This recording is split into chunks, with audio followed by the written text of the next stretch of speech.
about the loss of my son, Brennan. It's fitting that I'm doing so right here at this beautiful Alki beach, a place my son Brennan loved and spent most Saturdays, weather permitting, for 6 years right here in this spot. For Brennan attended religious school over there on Hines Street at the UCC and at Colony Shema. And his classmates voted year after year to spend their study time at the Alki bakery that once was, where they had enormous cinnamon rolls. And weather permitting, they'd come to the beach, and otherwise they'd sit and they'd enjoy those cinnamon rolls and they'd study Torah together. It was here on this beach in this space that Brennan learned about the kinder transport. It was an effort during World War II to save the lives of children, orphaned, and in the clutches of the Nazi Holocaust. Brennan learned that some countries chose to close their doors to refugee children. America did that, and others. England, however, they welcomed those children and they saved their lives. They saved a generation of Jewish children like my child. Armed with that information, Brennan at age 11 decided that our family should become foster parents. So because of Brennan and his two amazing siblings, Kyle and Laura, over 50 children found safe harbor and a gentle place to land and call home when they needed it most. Thank you, Brennan. My first foster child was one of my students. You see, I'm an educator, I'm an assistant principal. My students call me Mo or Mama Mo because I'm not just on their case academically. I consider each of them my kids. I am an extension of your love for your children when you turn them over to me early in the morning and until you pick them up. I am there for my students, their families in moments of great pride, and also for them in moments of crisis. I have helped families experiencing homelessness, job loss, poor health, mental health and addiction crises, victims of domestic violence, rape, and assault. I have supported families and my students, connecting them successfully with community resources. I have worked with students engaging in self-harm, students who had suicidal ideation. I've attended the funerals of my students. I've attended the funerals of the parents of my students. I have lost students to gun violence. I have personally shielded 30 students as gunshots rang out not 50 feet away from us in a school parking lot.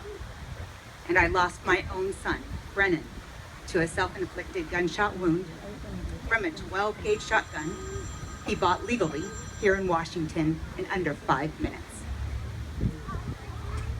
That was after our 29-day fight against Kaiser Permanente to access mental health care for him.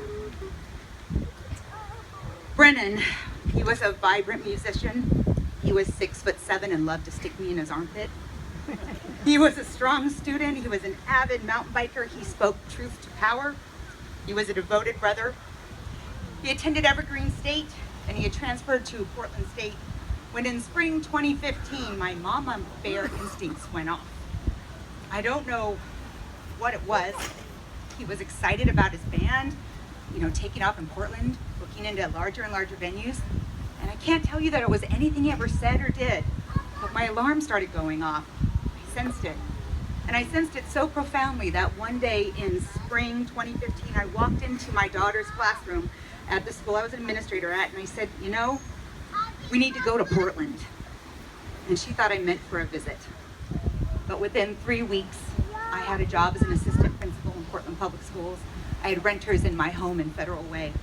And my son, Brennan, was helping us unload the moving truck to Portland. I took Brennan to breakfast. I said, okay, son, I'm here now. What is it? I can feel it. Whatever it is, we can handle it. We're a strong family.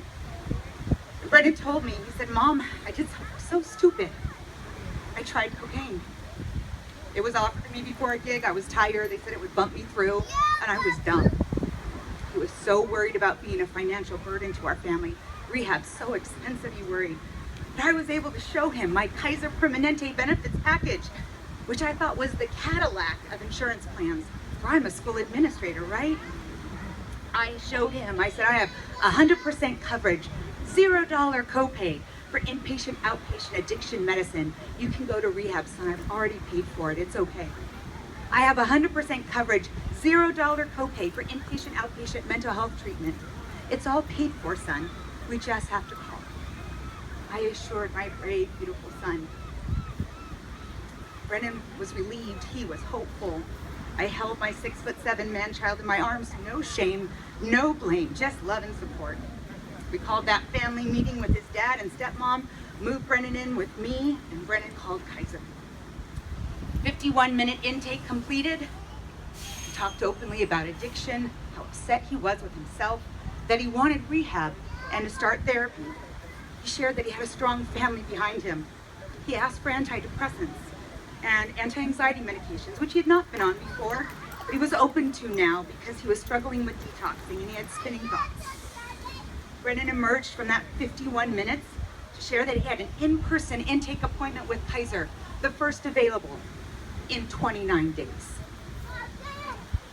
Our family assured Brennan, who had been the keynote speaker at his high school MLK assembly, who had testified for marriage equality twice in front of our Congress, that he had done an amazing job self-advocating and that 29 days was unacceptable and it was time for some severe parental freak out.